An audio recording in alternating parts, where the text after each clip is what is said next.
Rata-rata orang sekarang ngabisin sekitar 4,5 jam setiap hari di handphone mereka.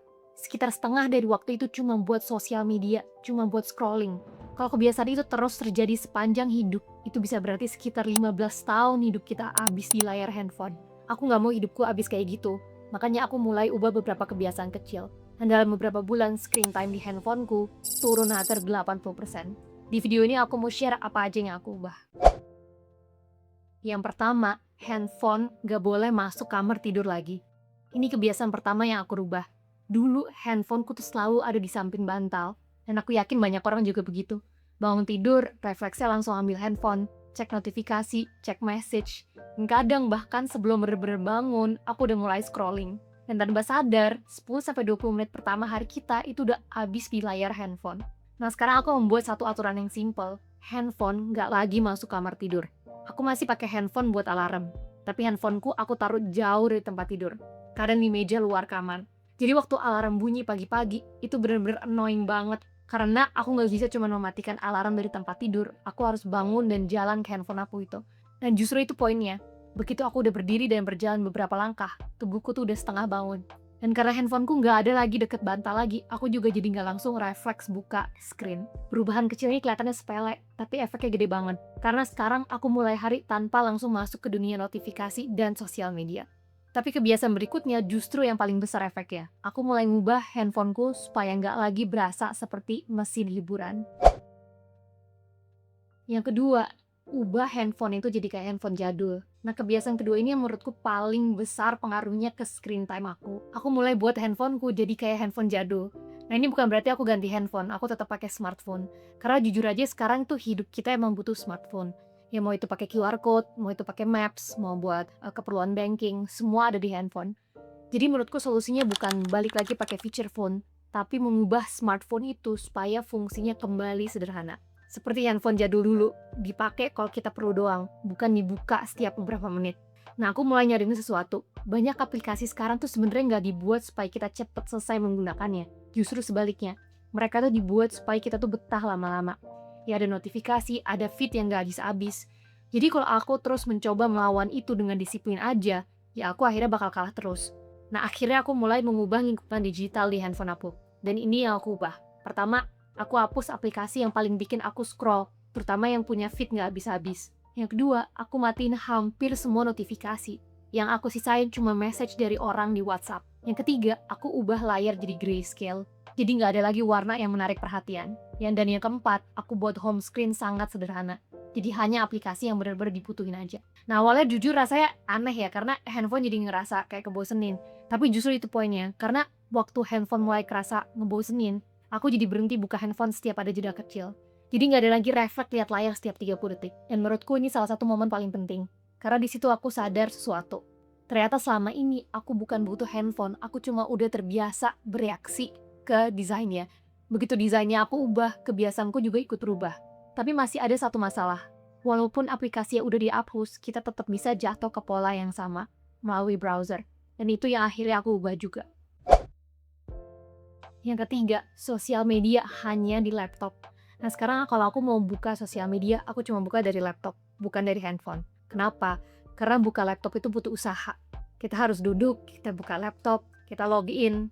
Jadi nggak cuma bisa refleks scrolling doang. Nah hasilnya aku juga nggak lagi buka sosial media setiap hari waktu kosong. Dan yang menarik, ternyata aku tetap bisa pakai sosial media. Tapi sekarang aku pakainya dengan sadar, bukan secara refleks. Kadang mamaku juga protes karena aku nggak selalu cepet balas atau telepon nggak selalu diangkat. Dan memang benar, karena sekarang handphoneku tuh nggak selalu ada di tangan. Dan WhatsApp pun biasanya sering aku balas cuma dari laptop. Yang ternyata hidup juga tetap baik-baik aja. Buat aku pribadi, membuka sosial media hanya dari laptop ini udah sangat membantu mengurangi kebiasaan scroll. Karena otomatis ada lebih banyak friction. Jadi aku nggak lagi buka Instagram atau misalkan YouTube setiap ada jeda 30 detik. Tapi aku juga sadar bahwa nggak semua orang bisa ngelakuin ini. Kadang kita emang masih butuh sosial media langsung dari handphone. Mungkin untuk kerja atau untuk komunikasi. Dan kalau itu situasinya, ada satu cara lain yang menurutku sangat membantu. Yang keempat, menjadwalkan sosial media. Kalau kamu masih perlu buka sosial media dari handphone, cara yang menurutku paling efektif adalah ini. Buat jadwal untuk sosial media. Jadi bukan sekedar time limit, tapi benar-benar jadwal. Jadi sosial media hanya bisa diakses di jam-jam tertentu. Di luar jam itu, aku blok. Kenapa aku lebih suka jadwal dibandingin time limit? Kita tetap punya kebiasaan membuka handphone secara refleks. Tetap cek, tetap coba buka, walaupun akhirnya jadi di-block. Tapi kalau kita tahu dari awal bahwa sosial media itu emang nggak bisa diakses di jam tertentu, lama-lama otak kita juga berhenti mencoba. Dan itu jauh lebih efektif. Karena tujuan utamanya bukan cuma mengurangi screen time, tapi memutuskan kebiasaan refleks membuka handphone. Dan buat banyak orang yang masih perlu sosial media di handphone, cara ini biasanya jauh lebih realistis. Begitu kebiasaan scroll mulai berkurang, aku juga mulai menyadari sesuatu yang cukup menarik. Ternyata dalam sehari ada banyak sekali waktu kecil yang dulu langsung aku isi dengan buka handphone. Yang kelima, mengisi waktu kosong dengan aktivitas kecil. Nah, begitu kebiasaan scroll berkurang, aku tuh mulai nyadarin sesuatu yang cukup menarik. Ternyata dalam sehari ada banyak sekali waktu kecil yang dulu langsung aku isi dengan handphone. Khususnya kalau lagi work from home. Ya misalkan lagi nunggu sesuatu, buka handphone. Lagi capek dikit, buka handphone. Ada jeda 2 menit aja, scrolling. Nah sekarang aku mencoba mengganti kebiasaan itu dengan aktivitas kecil. Ya misalkan jalan kaki bentar.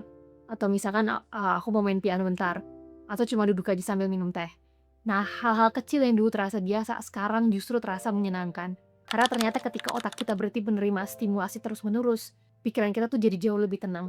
Dan di situ aku juga sadar bahwa selama ini handphone tuh bukan cuma mencuri waktuku, dia juga mencuri kemampuanku untuk menikmati hal-hal yang kecil ini. Dan ada satu hal lagi yang bikin semua kebiasaan ini jauh lebih mudah dipertahankan. Yang keenam, mengisi waktu dengan sesuatu yang kreatif. Nah ini hal terakhir menurutku paling penting.